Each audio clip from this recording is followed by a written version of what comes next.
And good afternoon. You're listening to Ken Hudnall. This is the Ken Hudnall Show. Coming to you from our studios right here in exciting El Paso, Texas, gateway to the Old West and the most haunted city in the country. Well, today is May the 1st, globally celebrated as International Workers' Day, or also called May Day. It's a public holiday in over 80 countries dedicated to honoring labor movements and advocating for workers' rights, and actually commemorating the 1886 Haymarket riots in Chicago. It features rallies, demonstrations for social justice, and it's a festive, traditional spring celebration. This is the 121st day of this new year. Just 244 days remain to the year is over with, and we'll start a new one. Well,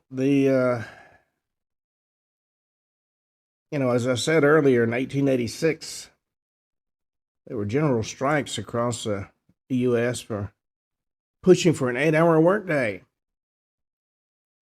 In 1898, U.S. Navy defeated the Spanish Navy in the Battle of Manila during the Spanish-American War. And in 1915, the RMS Lusitania departed New York on its final voyage. So there's a lot of history revolving around May 1st.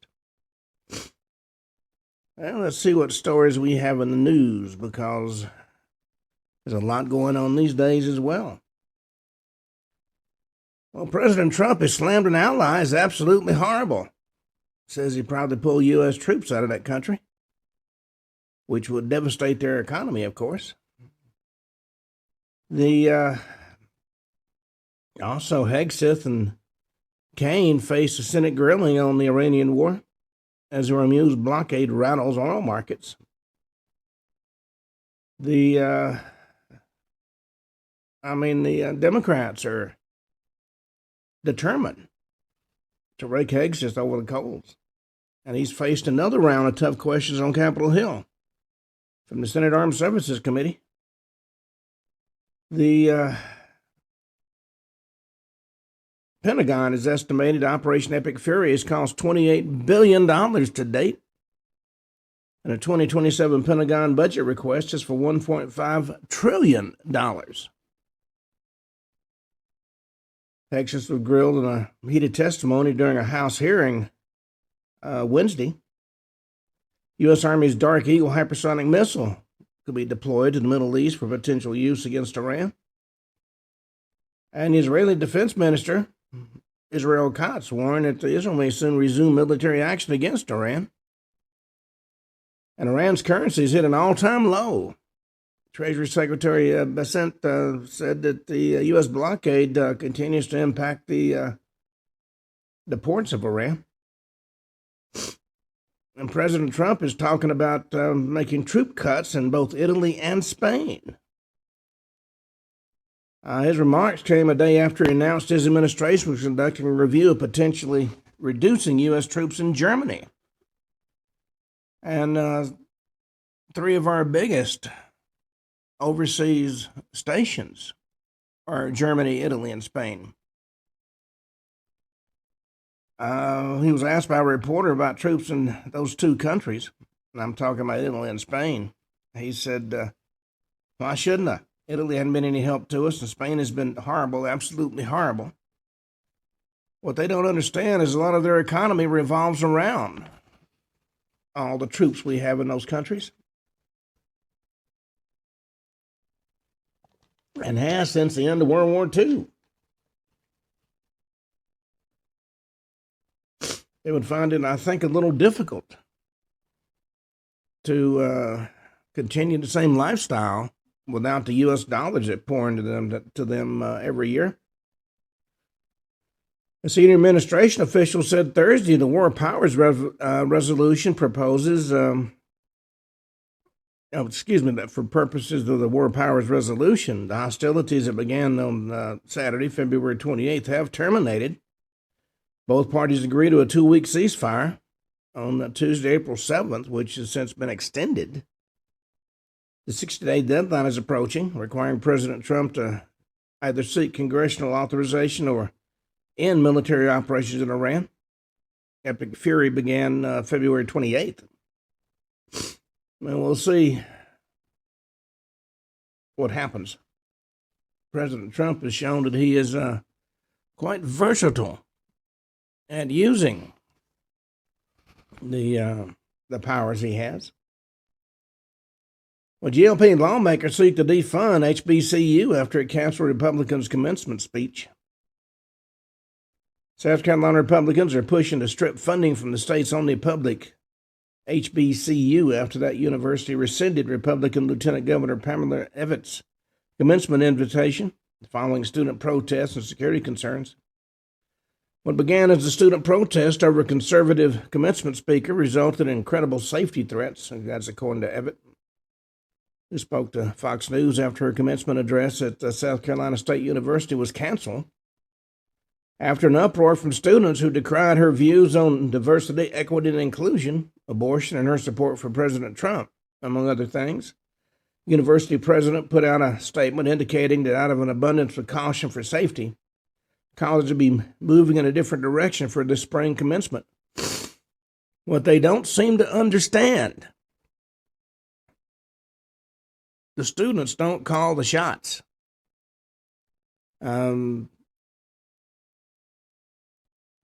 And what they're doing these days, going totally to the left, flies in the face of the current administration.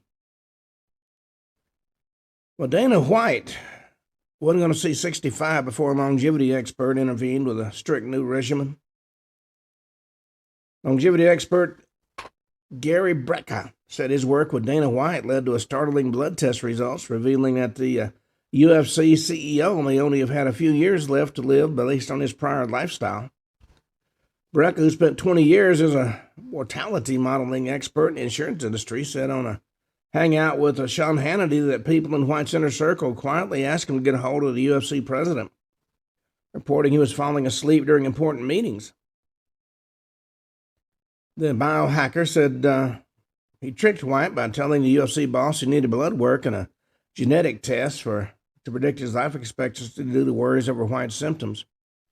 But in reality, existing medical records and demographic data could have sufficed. He said White was experiencing sleep apnea, low blood oxygen levels, aches and pains, among other ailments. But his blood test provided cause for concern even before the results were in. His blood coagulated at room temperature, and as a percentage, there was more fat in his blood than blood. There were lethal levels of triglycerides. After sending the blood out to the lab for testing, I had a call at 1 a.m, a move usually reserved for emergencies, and the results were dire. Given a life-threatening alert, Brecka said he immediately booked a flight for White and was on the ground in Las Vegas by 9 a.m. White was floored when Brecka rattled off a list of his symptoms based solely on his test results. Turned out the UFC president had hyperhomocysteemia, or the inability to break down an amino acid called homocysteine. Homocysteine at high levels can irritate the interior lining of the arteries, causing them to clamp down. And if you make the pipe smaller in a fixed system, the pressure goes up. So his blood pressure wasn't being driven up because it was a malfunction with the heart. It was being driven up because the pipes were too small. Well,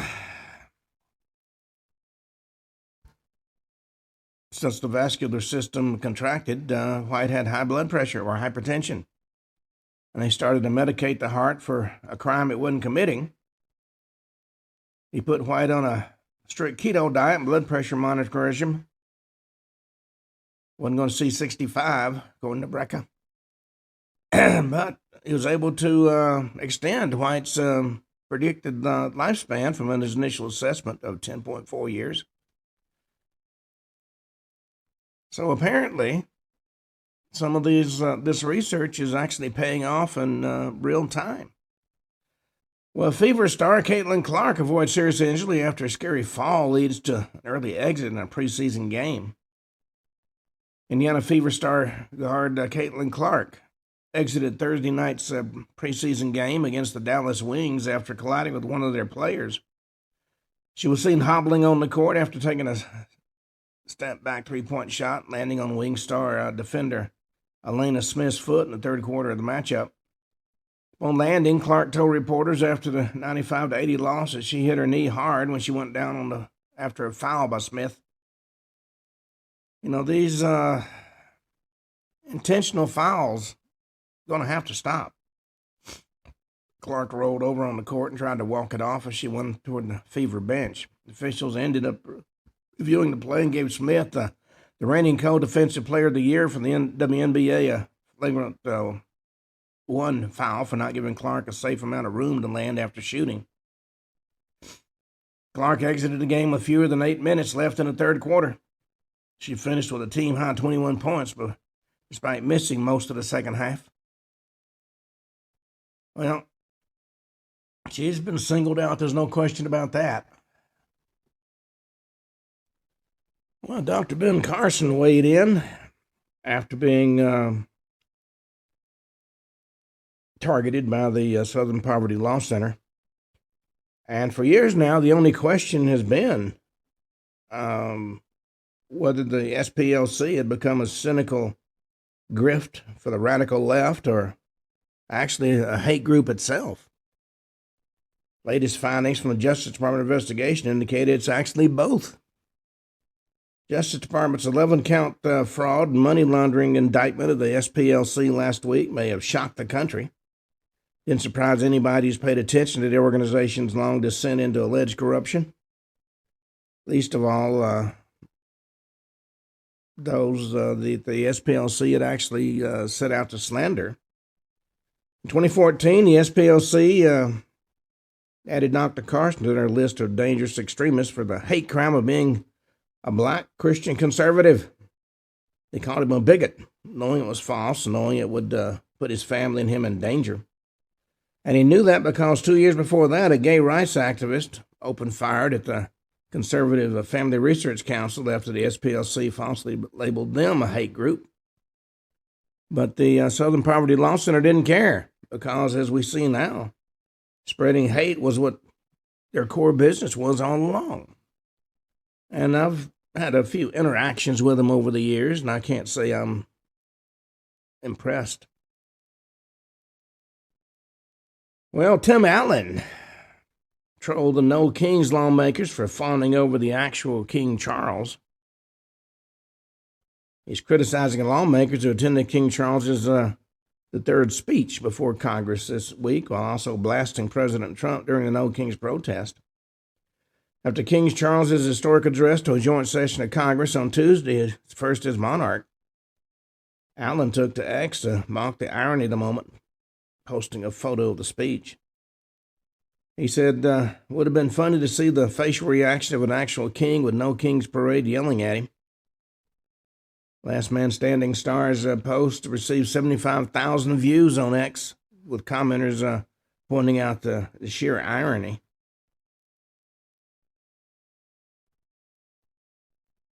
Well, the mother-in-law of a slain beauty queen's been arrested after an international manhunt. After a 2-week manhunt, authorities have arrested a suspected fugitive mother-in-law accused of killing a former Mexican beauty queen. That's according to Mexican officials. Authorities said 27-year-old Carolina Flores Gomez, who was crowned Miss Teen Universe Baja California in 2017, was fatally shot April 15th inside her apartment in one of Mexico City's most affluent neighborhoods. Erica Maria Herrera was captured in Venezuela after Mexican authorities obtained an arrest warrant and worked in coordination with Interpol to issue a red notice, enabling Venezuelan law enforcement to locate, detain her after the alleged murder, according to Mexican officials. The detained individual is currently in the custody of authorities in that country, while the necessary procedures are carried out to formalize her extradition back to Mexico. That's going to the Mexico City Attorney General's office. Herrera was identified as the lead suspect in the murder investigation, according to local reports, after video evidence later surfaced on social media showing the mother-in-law at the scene. The victim was found with 12 gunshot wounds, including 6 to the head and 6 to the chest, inside a Polanco neighborhood apartment she shared with Herrera's son, Alejandro, and the couple's 8-month-old child. Son's also under investigation after reports indicated he allowed his mother to flee before reporting the shooting the next day, which raised, of course, the possibility that there was a cover-up going on. A video recorded by a baby monitor and released by local outlet Reforma captured the moments leading up to the alleged killing, all while the son was nearby caring for the baby. At the clip, the mother was seen following Flores into a room before multiple gunshots were heard, followed by a scream. In response, the son walked into the frame holding the child to confront his mother, asking what had happened. Well, at least she was caught.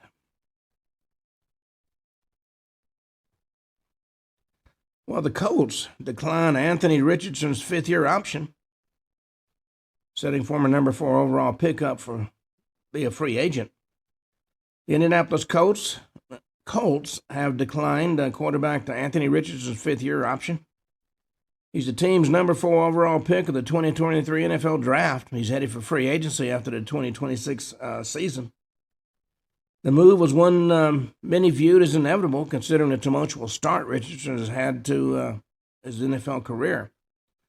The Florida product has dealt with a number of injuries and inconsistent play, and the Colts looked outside the organization for a quarterback before the start of the 2025 season. Indy was high on Richardson when it took him with the 4th overall pick of that year's draft, though there was some questions if he was NFL ready right away. That proved not to be the case. He split time with veteran journeyman Gardner Minshew in 2023, while Joe Flacco eventually took over for him in 2024. Richardson eventually got to his starting spot back over Flacco in 2024 when the Colts announced he'd be the team starter the rest of the way. Well, he was benched prior to Flacco coming in after voluntarily taking himself out of a game for one play, saying he needed a breather. Move was ridiculed by pundits and fans, and the Colts ultimately made an example of it.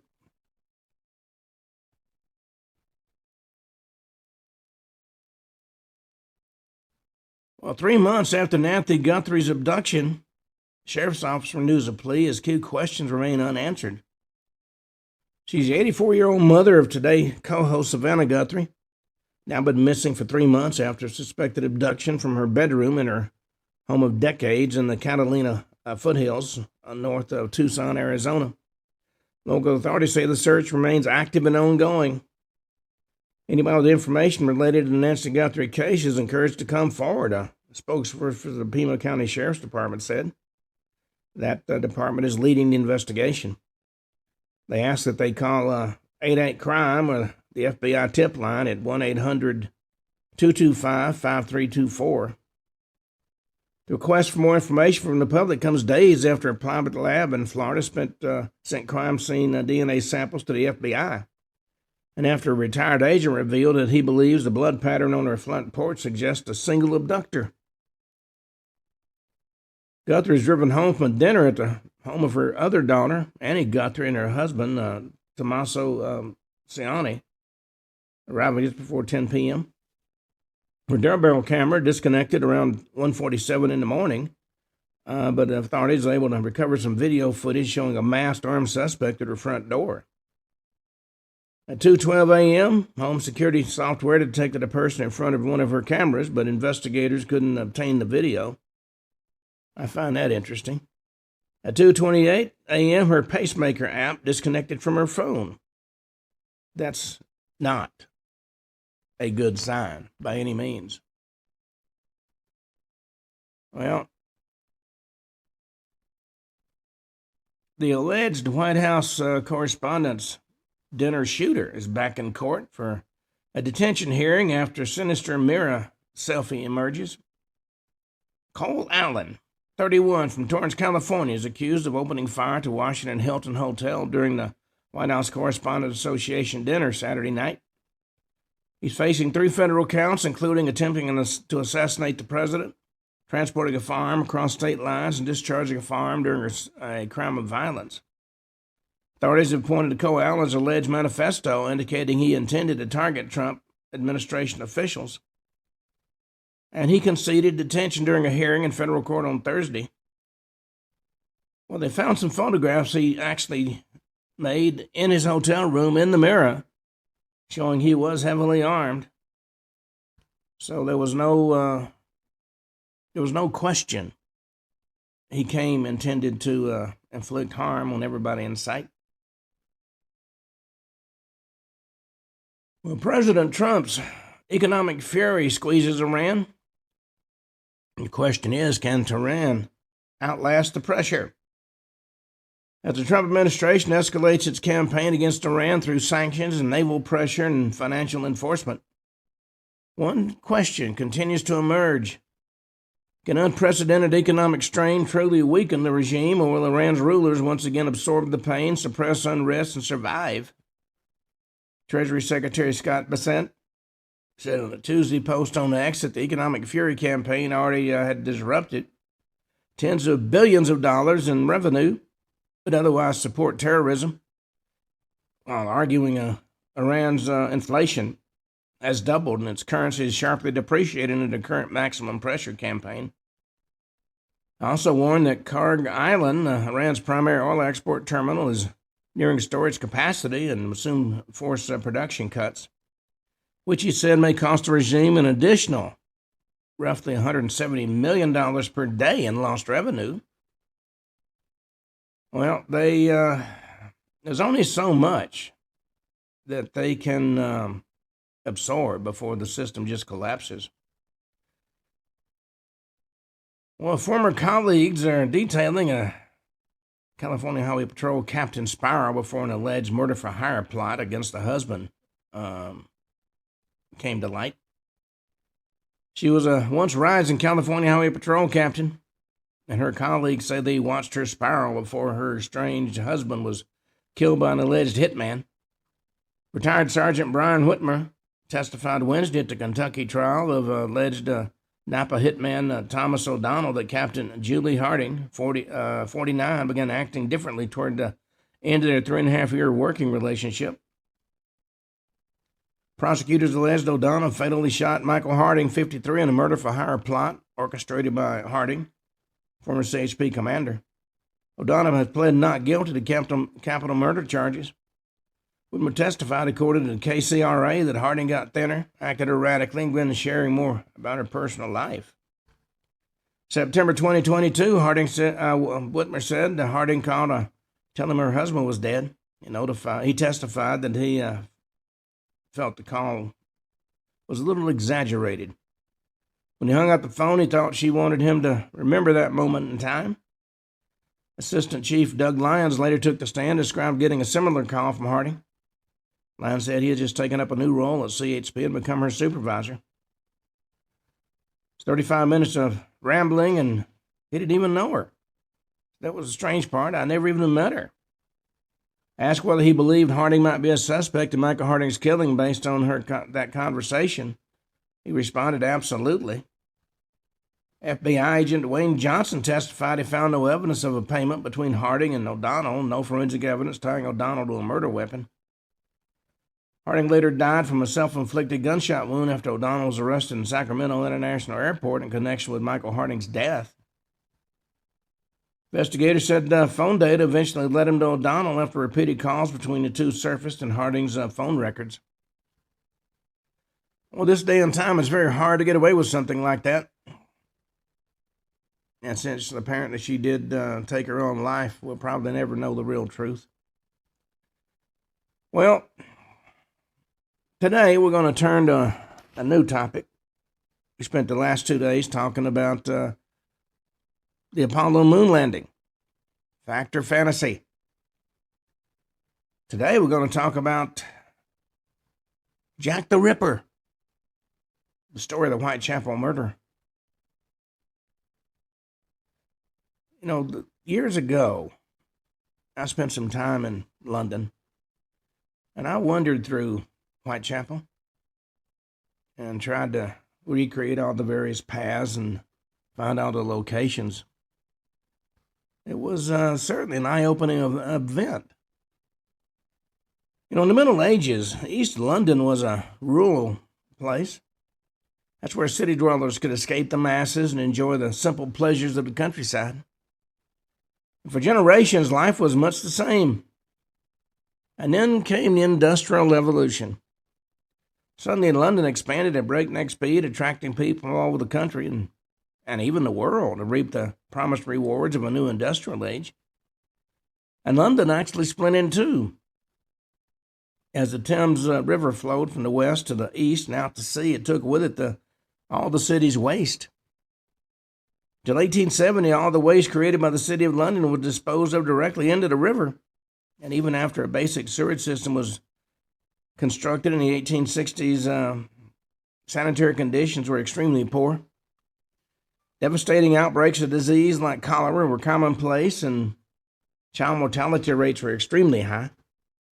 As a result, those Londoners who could afford it lived in the west, and those who couldn't lived in the east. East Londoners not only endured the worst stretch of the River Thames, but also lived among the worst of London's pollution. Easterly winds blew smoke from houses and businesses in the west directly to the streets of East London, while the streets themselves, home to tanning shops and glue-making factories and breweries and dye houses and metalworks, created their own heavy cloud of noxious pollution. Homelessness and poverty in East London increased dramatically in the 1860s, thanks in part to the collapse of London's silk industry. By the late 19th century, East London was one of the most undesirable places to live in the entire country of Great Britain. Many large Edwardian homes built by factory and mill owners passed into the hands of younger generations who had no desire to live in them. But hoping to turn a profit, the new owners of these decaying houses transformed them into common lodging houses.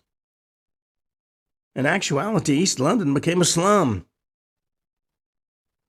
When the risk of slum-generated illnesses like cholera spilled into so-called respectable society, the government attempted a process of slum clearing.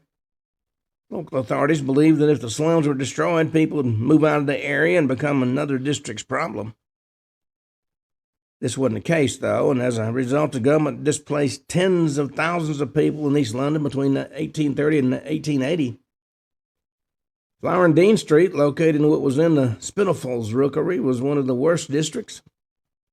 Around 1860, a concentration of disreputable lodging houses in Flower and Dean registered over 120 rooms to rent out, with a capacity of over 750 occupants. Buildings on the verge of collapse were crammed with lodgers, and some families lived in underground cellars with no running water, sanitary facilities, or even fresh air for that matter. Death rate was 4 times higher than the rest of London. Known as a haunt of vice, the Flower and Dean area was home to a large concentration of brothels. Prostitution was a common way for destitute women to find their few pennies for rent each night. All but one of the Whitechapel murders' known victims lived in or around Flower and Dean Street. Now, as all the great men of London debated what to do with the slums and the unfortunate men and women and children who lived in them, Emma Elizabeth Smith was doing what she could to survive. She was a 45-year-old widowed mother of 2 who had been living in a lodging house on George Street, one of the most notorious streets in East London, for about 18 months. She was a heavy drinker and a casual prostitute, and it wasn't unusual for her to be found walking the streets of London late at night. At some point during the hours of April 4th, 1888, she was walking down the Whitechapel Road when she became aware she was being followed. 2 or 3 or even 4 men, she wasn't really sure, were following her. Tried to lose them down side streets, but they caught up with her, robbed her, and assaulted her with extreme viciousness. They beat her, and then they stabbed her repeatedly with a blunt object. She was able to escape the men and slowly made her way back to her lodgings. The wounds were serious, and fellow lodgers insisted she walked a half mile with them to the hospital for treatment. Now, at first, she didn't want to go. In the late 19th century, London's hospital was a little more than a place where you went to die.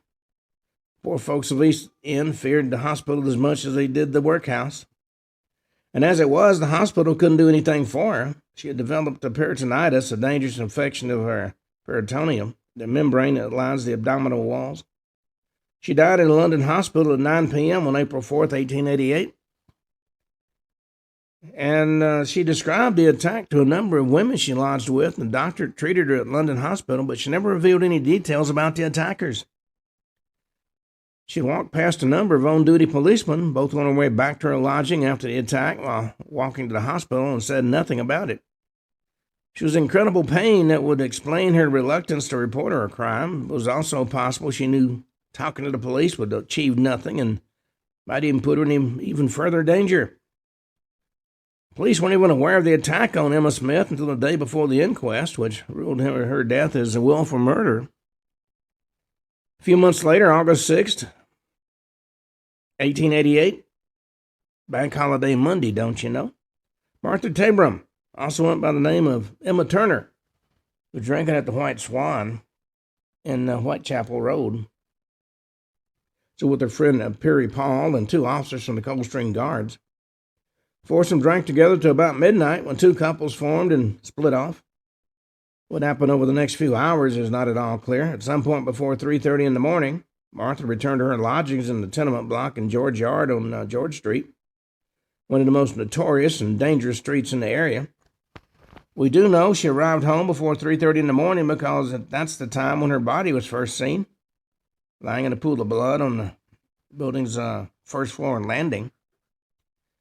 Now, the first resident of George Yard, Spartan Martha, assumed she was sleeping. It was not uncommon for people to sleep on the landing on the stairs. And the second resident, who had the benefit of the early dawn light, ran immediately for a policeman. He saw the blood. Policeman called for Dr. Timothy Killeen, who examined Martha's body and said she'd been stabbed to death. He noted 39 individual stab wounds on her breast and the stomach and vagina and offered his opinion this was a frenzied and a sustained attack that had been carried out with a penknife. Doctor noted one wound had penetrated her sternum and in all likelihood caused a hemorrhage that killed her, was made by a dagger or even a sword. Superintendent of the building and his wife were sleeping just 12 feet from the scene of the crime, and they didn't hear anything. At least they said they didn't hear anything. Authorities summoned Pearlie Paul to a lineup of Coldstream Guards, and she picked out the two men she and Martha had spent the night with. Both men, though, had solid alibis that placed them far from George Street at the time of the murder. The inquest into Martha Turner's death took place at the Working Lads Institute on Whitechapel Road, where a crowd of curious locals gathered outside.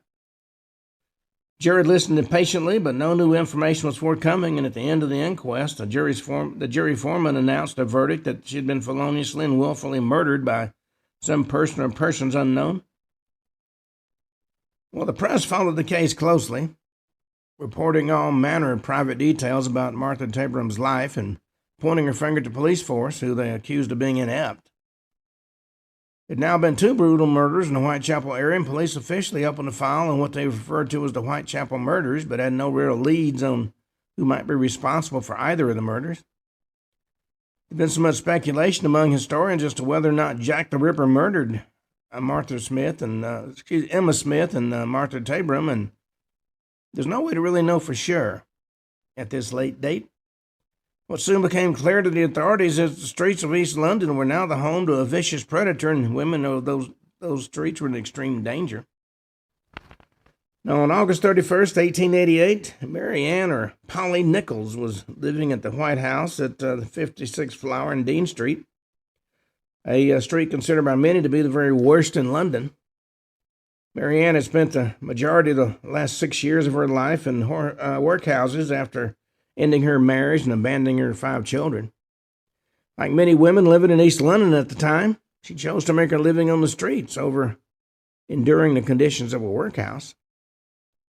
On the night of the 31st, she was trying to warm herself in front of the communal fireplace when a deputy keeper of the building spotted her and asked her for her rent. She owed 4 pence for her bed for the night, but had nothing to offer. A little past midnight at this point, and yet the keeper insisted she go out and earn her 4 pence any way she could, which shows how understanding the folks were who ran these buildings. With no alternative, she stepped out into the cold night, just 5 feet 2 inches tall, with a rather youthful appearance and high cheekbones. She looked 10 to 15 years younger than her actual age, which was actually 44.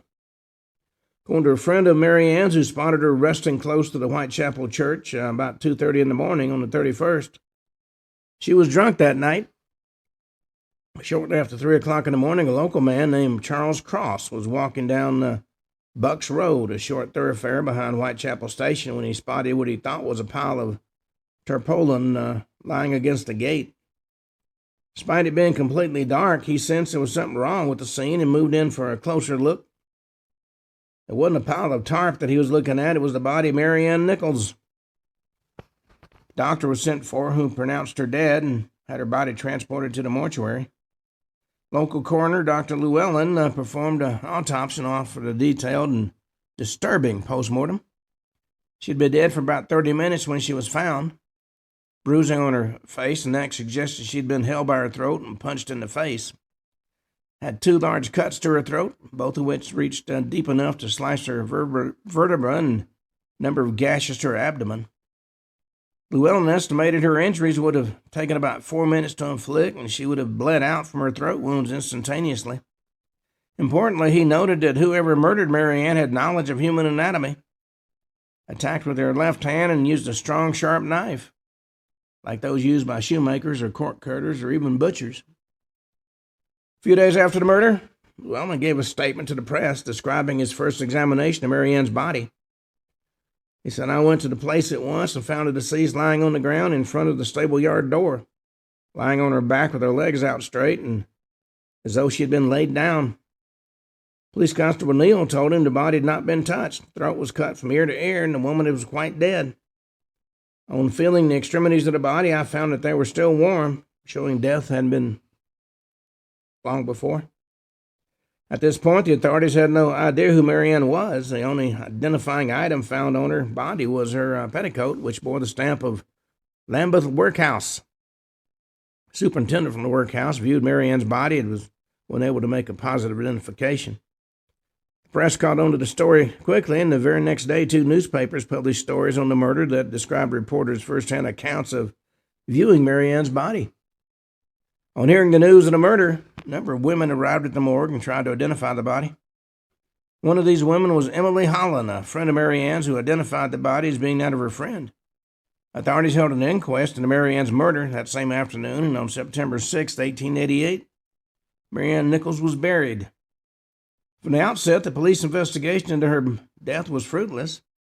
Even today, it's incredibly difficult to investigate a stranger-on-stranger murder, and there were few clues and no witnesses to point the police in the right direction. Almost immediately after Mary Ann Nichols' death, the police opened the famous Whitechapel murders investigation file. Police believed the murder of Mary Ann Nichols and the murders of Emma Smith and Martha Tabram a few months before may have been committed by the same man. Well, in the days and weeks following the murder of Mary Ann Nichols, the public speculated on the identity of her killer.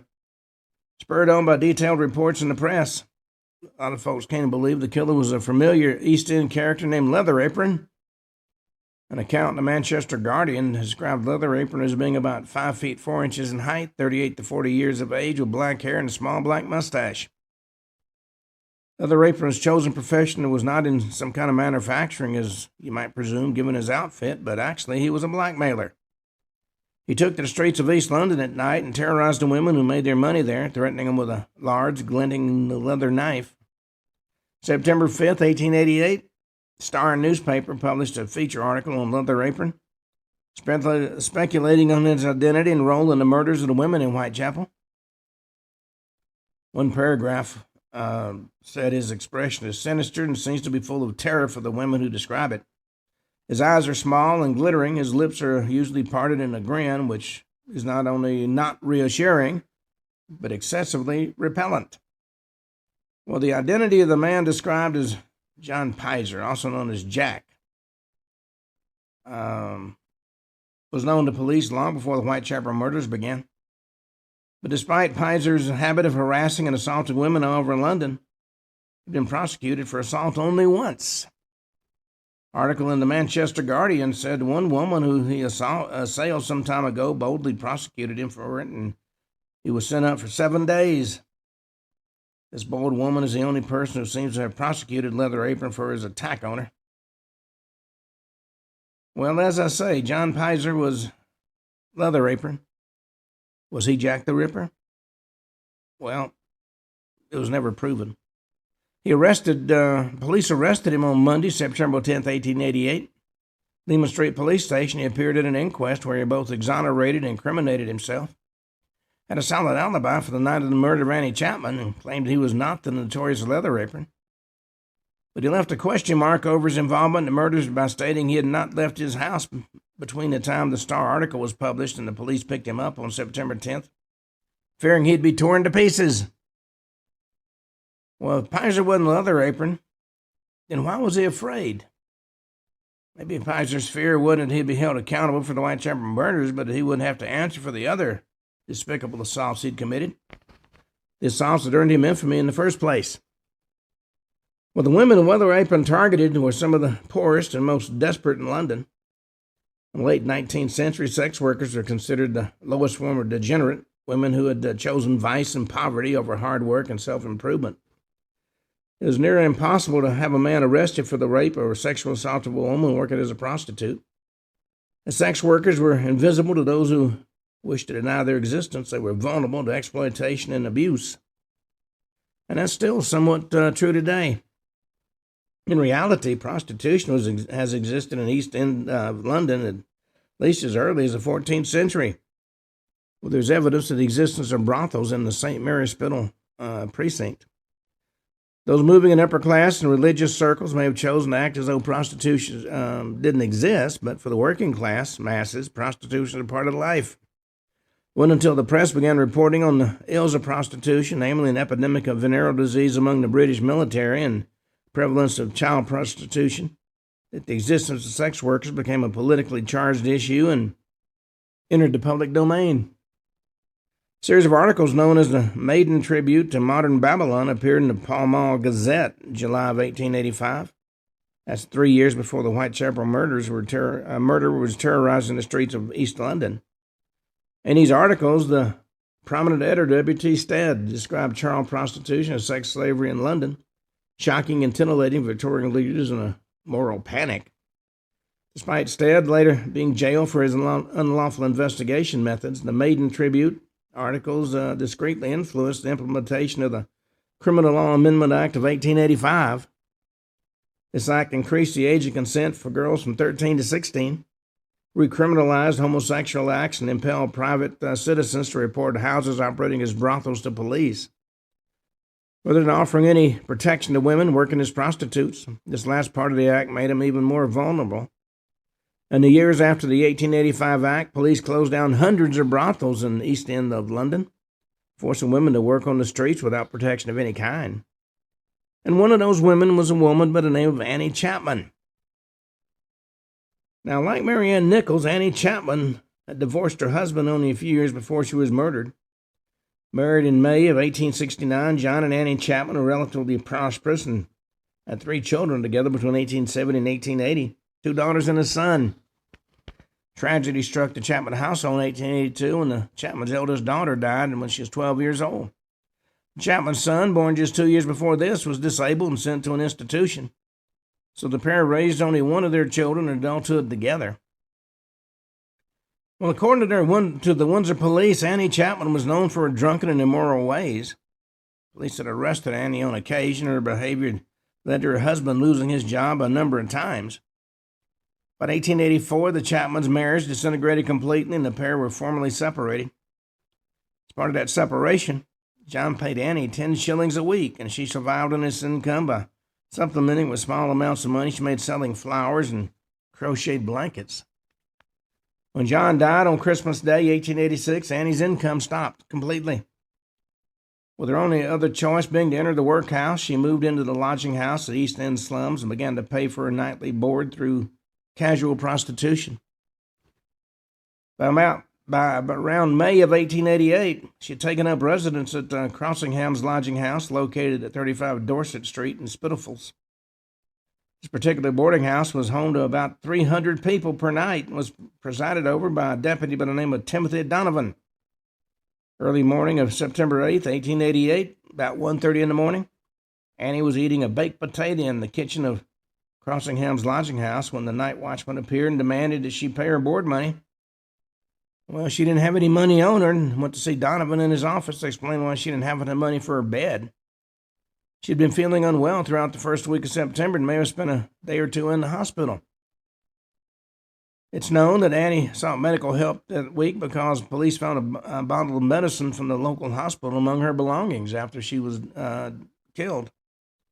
Despite being ill, whether she knew it or not, she was already dying from advanced lung and brain disease. She didn't have any choice but to take to the streets. Asking the night watchman to keep a bed for her, she left the lodging house and walked toward Spitalfields Market. Well, at this point, we only have the vaguest idea of what happened to Annie between the time she left her boarding house and 6 a.m. that morning. That's when her body was found. A woman named Elizabeth Long reported to police she had seen Annie Chapman at 5:30 on Hanbury Street. She was taking an early walk to Spitalfields Market that morning and was sure of the time because she'd heard the strike of the brewer's clock. According to Elizabeth, she saw Annie standing against the shutters of the yard at 29 Hanbury Street talking to a man. The man was leaning in close to Annie and said the words, "Will you?" and she said yes.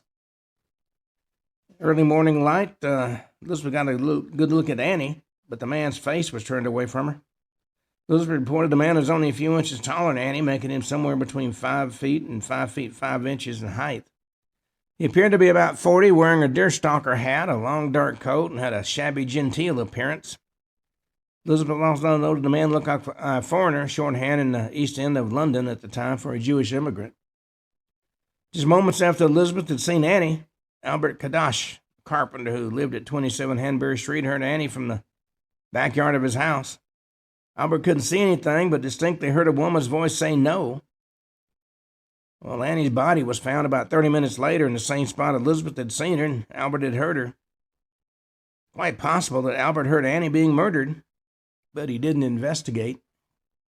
The man who discovered the body, John Davis, who lived at 29 Hanbury Street, alerted a few other men living in the street before walking to Commercial Street Police Station to report foul play.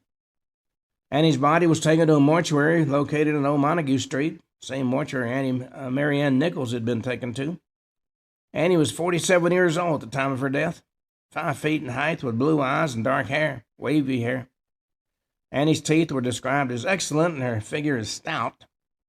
In fact, authorities used the same shell they had used to transport Mary Ann's body to the morgue to transport Annie.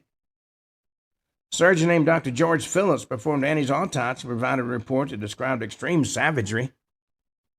The man that killed Annie used a 6 to 8 inch long blade and strangled Annie first, probably until she became unconscious, and then used his knife to make a long incision in her neck.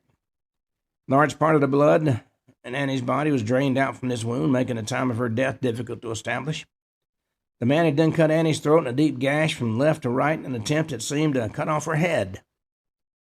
The man also sliced open Annie's abdomen and removed a portion of her small intestines, putting them still attached over Annie's right shoulder. Over her left shoulder, he placed her stomach. In a stomach-churning twist, parts of Annie's anatomy were missing from the scene, including part of her abdominal wall, the majority of her bladder, her entire uterus, and parts of her vagina.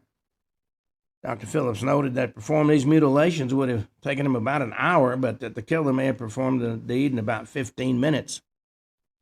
The press handled the details of Annie's murder as you might expect, with florid prose and sickening descriptions and sensational accusations. The public's appetite for information on the murders was such that, according to newspapers, thousands of people visited the murder scene at 29 Hanbury Street in the days after Annie's body was found. Enterprising folks living at 29 Hanbury and the houses nearby began charging people a small fee to see the scene, and the locals set up refreshment stands. Police investigation originally focused on Leather Apron, but as stated earlier, he had an alibi, so they turned their attention to other suspects. The inquest into Annie's death was opened on September 10th, leading to again at the Working Lads Institute. Having had only a few days to investigate, police didn't have much to share. The press backlash against the authorities, including the police, the Home Secretary, and even the coroner, was swift and brutal. The New York Times wrote the London police and detectives force is probably the stupidest in the world. Whitechapel murders should pull back the curtain on what day-to-day life was like for many women living in the slums and the risk of being forced to take what they had to do to find a bed for the night. With no reward forthcoming for information about the murders, some newspapers remarked that had the crime taken place in West London, the killer would have probably been caught the same night. A number of vigilante organizations were formed with the intention of raising funds themselves, but struggled to do so, with wealthy potential donors complaining that the funds should be provided by the government rather than the people. While the government, the press, and the people fought it out, 2 more murders took place in the streets of Whitechapel. Well, Elizabeth Stride's journey from being a young girl living in a small Swedish village to a prostitute working the streets of London's East End is a surprisingly ordinary one. Elizabeth was born in a small village close to Gothenburg on the west coast of Sweden. The year was 1843. Once old enough, she went into service as a maid, but by the age of 21, she was registered with the Gothenburg Police Service as a professional prostitute. By 1865, she was briefly hospitalized after the birth of a stillborn child, given treatment for venereal disease. By 1866, Elizabeth knew she had to get on to Gothenburg and use the inheritance from her mother's death to pay her way. Found work as a maid in London. In 1869, she married John Thomas Stride. Stride's marriage lasted 12 years before it broke down, reportedly due to Elizabeth's alcoholism. In 1881, Elizabeth and John were separated. Elizabeth initially went to live on Brick Lane, but by 1884, she was living in the slums of Flower and Dean Street. Again, she was working as a prostitute. Despite the harsh conditions of her life, Elizabeth found love again in 1885 when she met Michael Kidney, a waterside laborer, and moved into a house on Dorset Street with him. But their house wasn't a tranquil one by any means. Over the course of their 3-year relationship, the pair fought often. Elizabeth left Michael for weeks at a time, and she was frequently arrested for drunk and disorderly behavior. On the evening of Saturday, September 29, 1888, Elizabeth was living at her regular lodging house at 32 Flower and Dean Street, spending a few hours drinking with the house's keeper, Elizabeth Tanner. Elizabeth set out on the streets alone. Her movements between around 7 p.m. on Saturday, when she left the company of Elizabeth Tanner, and 1:30 in the morning on Sunday, when her body was found, are unknown. Raining heavily that night, Elizabeth may have taken shelter in any one of the area's many public houses. At some point, she found herself on Burner Street, a short street that runs north to south from Commercial Road.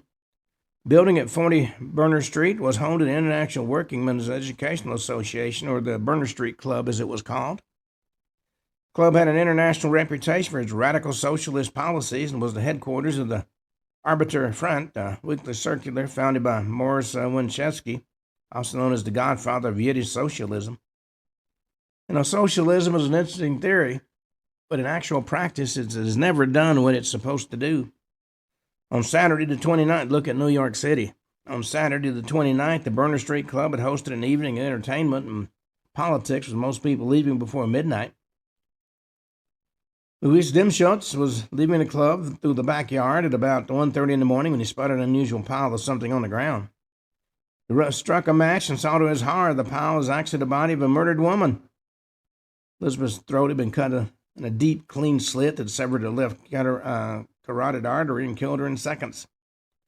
The very same evening, in another part of London's East End, a City of London police officer picked up Catherine Eddowes on Aldergate High Street, incapably drunk. The police officer took her to the Bishopgate police station and put her in her cell to sleep it off. But by 1 a.m., she was deemed sober enough to be released, stepped out onto the street at about the same moment that the body of Elizabeth Stride was discovered. She remarked to the police officer, "I shall get a damn fine hiding when I get home." The police officer responded, "That serves you right." Well, Catherine, of course, was a heavy drinker. Born in 1842, she was one of 11 children who all became orphans in 1857 when her father died. Catherine was sent to Bermondsey Workhouse and in later years moved between Wolverhampton, where she was born, Birmingham, and London. Catherine never married but had 3 children with a man named Thomas Conway, who eventually left her when her alcoholism became too difficult for him to handle. 1881, Catherine moved to Coney's lodging house at 55 Flower and Dean Street. Here, Catherine met John Kelly and quickly formed a close relationship with him. She continued to drink, but according to John, didn't solicit on the streets, and the pair managed to scrape by any way they could. September of 1888, Catherine and John made their annual pilgrimage to Kent to pick hops. The trip wasn't a great success, and they returned to London on Thursday, September 27th, out of cash and spent the night in a casual ward. Next day, John made some money by pawning his boots, and the company probably spent that money on food and alcohol. John made his way down the streets of East London barefoot. On Saturday afternoon, Catherine told John she was going to find her daughter to borrow some money. But by that evening, she was extremely intoxicated and in a police cell. Well, on that note, we're going to end today's show. We'll be talking more about the Jack the Ripper murders on Monday's show, because this is Friday. But I want to make you aware of something new we've just come out with. You know, there's several million veterans in this country. And a lot of veterans live overseas as well. And the problem is they don't have any idea, for the most part, what benefits are available to them as veterans. We've come out with a new series of books that go into detail of what the benefits are and how to get them. It's not as difficult as you might think. And I know people who half their income is actually money available as disability compensation. A lot of things that happen in the military have led to later disabilities, and they're actually compensable. You just have to know how to ask. It's not what you say, it's how you say it. And if you go to Amazon.com, go to Kindle, look up Ken Hudnall, you'll see not only those books, but all the 138 that we now have issued. And these aren't pamphlets. They're full-blown books. And you'll find that no matter what your condition might be, if you've been a veteran, you may have the ability to get veterans compensation. Well, on that note, I wish you all a great May 1st. We'll see you on Monday. Until then, this is Ken Hudnall for the Ken Hudnall Show saying have a truly great weekend.